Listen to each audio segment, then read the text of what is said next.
And now, you will fly to him, and you will battle him. To the death. Black and blue. Fight night. The greatest gladiator match in the history of the world. God versus man. Day versus night.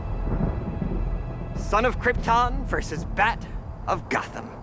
What was like that one moment on set for you where you just went like, oh my gosh, I can't believe we're actually doing this? Yeah, probably the first scene that we filmed, because I walked into what I expected to be like a small lobby where my character works, because the scene took place in the lobby of LexCorp. And as you know, what they built was incredible. His name in lights, size of a billboard, a basketball court, there was a Korean coffee shop in the lobby of this building. So I think the most shocking thing was just seeing that not only was this set going to be that huge, but that it was kind of setting a precedent that everything in this movie would be that meticulously designed and also that expansive.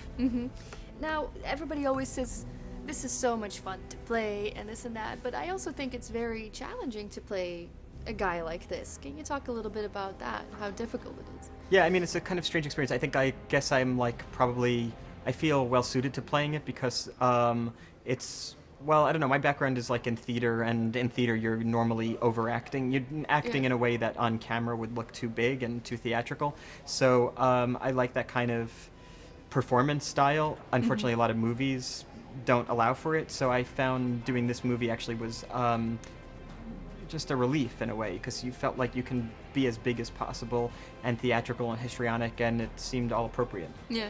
He also has two personas, and I think as an actor, I think everybody needs kind of two personas. Can you talk a little bit about that, having that? Yeah, exactly. I mean, I think he has this public face that's this kind of affable guy who's self-described philanthropist. Whether or not he actually is one, I don't know. But he is, he thinks he's the savior of humanity. He looks at Superman as a real existential threat and thinks he's the one to save humanity. And he grows increasingly rageful and kind of and psychotic over the course of the movie, and I think you see this kind of private, darker side emerge. Do you relate to that, just like having two personas?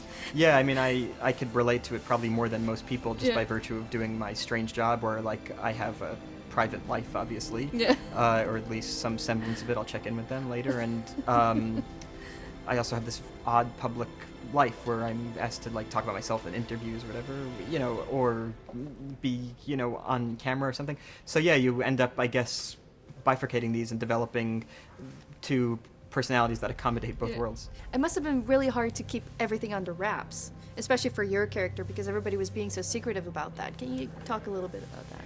Yeah, in my circle of my family and friends, no one was really gonna pry. I don't. And when I was on the set, I had to, I guess, you wear some outfit to disguise from walking to the makeup room to the set, because you have to disguise yourself. And I have, as you saw, I have a strange haircut in the movie, so I had to disguise that. But it wasn't that difficult. I also wasn't like a big fan of the comic books going into this, so I was not like so eager to spread the word about the thing, because I wasn't aware of what was so surprising about it. Do you still find that weird, being a celebrity? Because sometimes, I mean, you've been doing this for so long. It doesn't affect me that much, except, I guess there are annoyances, but I imagine that... It's with any job, right? Yes, and probably the perks outweigh it. I really like what I get to do. Being in the public eye has also given me the opportunity to like do things that can benefit other people or causes that I'm interested in. Just by virtue of me being in a movie, people will be more likely to donate to a cause that I'm supporting. Yeah, no, I agree. Luthor, he has all the money in the world, and they always say, like, how do they say it? With money you can't buy happiness or something like that? Yeah. Do you agree? Do you disagree? And can you elaborate on that? Yes. This is the Easterlin paradox. Yeah, that amassing more goods does not bring happiness. And yeah, if you look that up in Wikipedia, yes, you'd see Lex Luthor, this guy who has everything and is absolutely tormented, miserable, and and full of rage. But it must be nice though to have a lot of money, no? I think it probably emphasizes whatever problems you had when you were poor.